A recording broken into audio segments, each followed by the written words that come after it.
A couple of weeks back, responding to community feedback and different opinions, the DICE development team disabled some of the upcoming specializations that were due to make it into either the December or January patch coming to Battlefield 1, alongside either the first or second half of the Turning Tides DLC.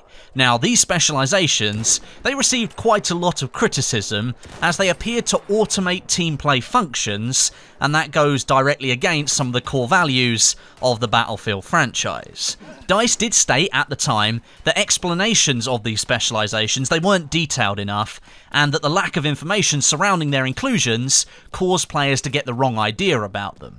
DICE then removed them from the CTE, but they did state they would re-enable them at some point in the future and give them another go. Well, that is happening today in a brand new CTE test. But just before I continue, I want to make sure you guys are always getting the most up-to-date Battlefield 1 information that you can. If you guys don't have notifications switched on for my YouTube channel, I highly recommend you do so, because tomorrow I'm going to have some exclusive information going up. I can't reveal what it is just yet, but I think you guys will be excited. So to make sure you've got notifications switched on, the little bell icon next to the subscribe button, if that's got the 2 lines at the top, then you're all set. There is a new option within the menu, however, and it says here, include creator posts. If you tick that as well, you will 100% get every single notification for my YouTube channel end up in your sub box. Don't know why YouTube keep changing all this stuff. They keep adding new things and making it harder for you guys to get those videos from all of your favorite channels in your sub box. But if you make sure notifications are set to all and you tick include creator posts as well, you will 100% get every single video from this channel in your sub box. But let's get back on topic now. Tonight there will be a brand new CTE test on one of the 2 new maps coming in January as part of the Turning Tides DLC. That map is Zeebrugge. This will be a nighttime naval map, and it will include the new C-Class airship, the L-Class destroyer, the British Royal Marines, and all of the new weapons as well, on top of plenty of amphibious warfare. So outside of these specializations, I'm actually really excited to give this map a go tonight and see how it plays. DICE has also released some patch notes on the CTE Reddit page that detail changes that have been made with this build that's going on to the CTE and what DICE would like feedback on. And this is where we have our new information about these aura specializations. I'm going to read the changes to each of them, and then afterwards I'm going to discuss whether the changes have really been what we think they should have been. Firstly, we have Medic's Aura. This previously allowed friendly players to receive health from a medic without that medic having to drop a medical crate at all.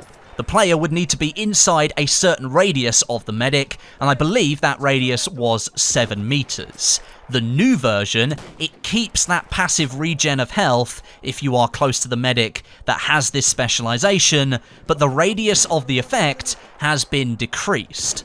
Also, another change is that the effect will now cease if you are suppressed.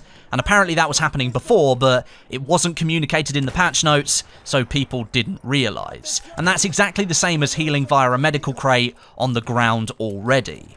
This whole specialisation only works if a medical crate is equipped into a gadget slot as well. A medical pouch is not enough, you need the crate to make this work. The second is Mobile Arsenal, and this operates similarly to Medic's Aura, but for the support class and the ammo that they can hand out. The radius of effect, like Medic's Aura, has been reduced, meaning you need to stand closer to the support player to be passively resupplied with ammunition, but the kicker here is that the specialisation will no longer resupply grenades via passive resupply. Again, the support player needs to have an ammo crate in their gadget slots to make the specialisation work, and all effects of the specialisation will stop when you are suppressed, just like Medic's Aura. The third reintroduction is Armour Transfer. This is a new Assault Class specialisation which I believe wasn't working correctly in the last CTE test it was active in, but I believe it shared armour between different players that were close to each other if your armour level was higher than the people around you. Now, not much more is really known at this point about this specialisation, and since it hasn't been fully tested yet, I can't really comment on its effectiveness or its problems. I will know more about it though after I've played the CTE later tonight and I've tested it a bit further. And the last specialisation to make a comeback is Deft Recon. Before its change, this specialisation would periodically ping the map for enemies within a certain radius, and then they would display those locations on the minimap, which was essentially automating the spotting function, which is a key part of the Battlefield series. DICE has now changed this so that the ping only works when you are in the prone position, and the specialisation stops working if you are suppressed. What DICE hasn't revealed, however, is what the radius of the ping is, or at what intervals it actually pings. So we still need more information there. Now, with those changes in mind, here is my overall opinion. I don't think these changes make much of an improvement, really, at all. Medic's aura has simply had its radius reduced, and I'd argue if that's all you're really going to do, then why do we even need the specialisation? The idea is to allow people to heal on the move by running close together. But you can already heal on the move by equipping medic pouches and throwing those out to the people around you. Not only that, but the radius of the medical crate when it's placed on the ground has just been increased, and that was done in the last CTE patch, so it seems like this specialisation is actually a little bit redundant now. Especially as all of its effects are stopped by suppression, just as the medical crate is when it's on the ground. I don't really see a true advantage to using it anymore. Its situational benefits are now too small, I think. That, and it still automates healing instead of a medic dropping a crate or handing out pouches. Of the bunch, I'd say Mobile Arsenal is probably the most improved of them all, as it doesn't completely replace resupplying, as grenades are now excluded from the passive resupply. A player would still need to actively seek out an ammo crate on the ground and wait for the resupply timer to complete before they could get another grenade. This, I think, makes it a proper specialisation, as opposed to a complete replacement of the current resupply system. However, all of that goes by the wayside, as it still automates team play by passively resupplying players without an ammo crate needing to be placed on the ground. The Deft Recon specialisation is also slightly improved, as its use case is much more restrictive now, and I think it actually fits the bill of a specialisation. It shouldn't change things too much, but it should change things a little bit. But again, it still automates the function of spotting people around you, and therefore I don't think it has a place in a Battlefield game. Without knowing the radius of the ping, and at what intervals it pings as well, those are both key parts to understanding if this will have a large or a small effect on the gameplay. If the radius is 10 meters, and it only pings every 10 seconds, then I think the effect will be extremely minimal, as you'd need to be in prone position as well, and unsuppressed, in order to make it work, and someone would need to be very close to you to be picked up on the radar. If the radius is 100 meters, and it pings every 2 seconds, then that would have a huge effect on the gameplay, as you could simply prone behind cover, and then just light up the minimap for your team.